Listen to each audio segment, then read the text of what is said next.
કી હજી મજા ન આવી.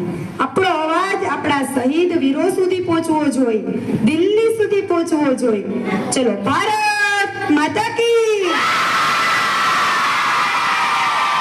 હવે બરોબર, હવે આપણા શહીદ વીરો સુધી અવાજ પહોંચી ગયો. આજે આપણે આપણી આન બાન શાન સમાન આપણા રાષ્ટ્રધ્વજને, આપણા તિરંગાને સલામી આપવા માટે આપણે સૌ ઉપસ્થિત થયા છીએ. નેશનલ સ્કૂલના સંચાલક શ્રી વિશાલ સર અને સ્ટાફરૂપ પરિવાર અને તમે મારા ભારત દેશના ભવિષ્યરૂપી મારા નાના ભૂલકાઓ ને હું આપણું હાર્દિક સ્વાગત કરું છું.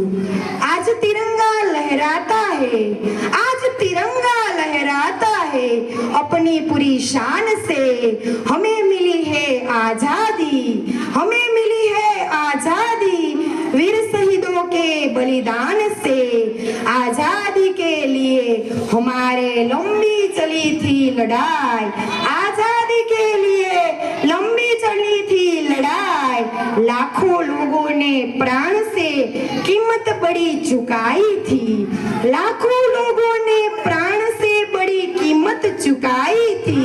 व्यापारी बनकर आए थे और सर से हम पर राज किया, व्यापारी बनकर आए थे और सर से हम पर राज किया.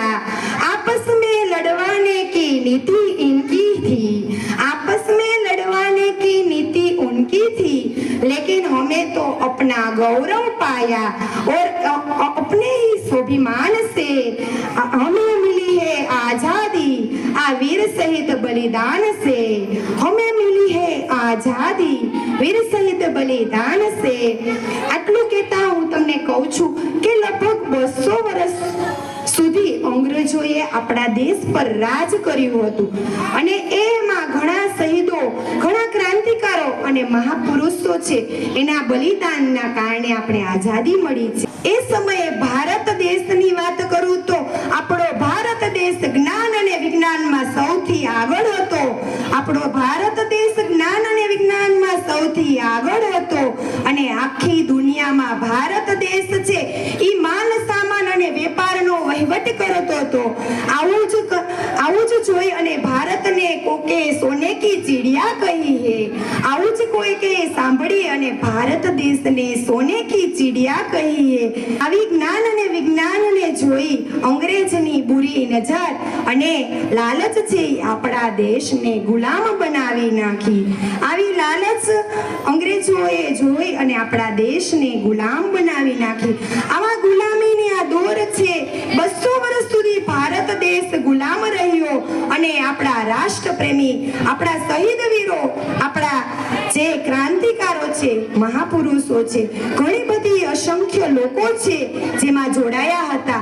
પોતે ઘણી બધી સજા અને દુઃખ વેઠી હતી, જેમ કે ઘણા કારા પાણીની સજા, લાઠીચાર્જ અને ફાંસીની સજા અને ઘણા તો ખુલ્લી છાતીએ પોતાને ગોળી ખાઈ અને પોતાની જિંદગી ટૂંકાવી હતી. આવા દુઃખ અને વેદના પછી આપણા દેશને આઝાદી મળી છે. દુઃખ અને વેદના પછી આપણા દેશને આઝાદી મળી છે. આવા ઘણા ક્રાંતિવીરો, આવા ઘણા શૂરવીરો, આવા ઘણા મહાપુરુષો જેવા કે મહાત્મા ગાંધી, ચંદ્રશેખર આઝાદ, ભગતસિંહ, ઝાંસીની રાણી, આવા તો અસંખ્ય લોકોએ છે પોતાના પ્રાણ ત્યાગ્યા છે અને ખૂબ વેદના પછી આપણે આઝાદ થઈ છીએ. આવી આઝાદીને આપણે કાયમી ટકાવી રાખશું અને આપણે આવી 15મી ઓગસ્ટના દિવસે આપણા શહીદોને યાદ કરી અને આપણી આઝાદીને કાયમી આપણે યાદ રાખીશું. એટલે જ કહું છું કે આઝાદ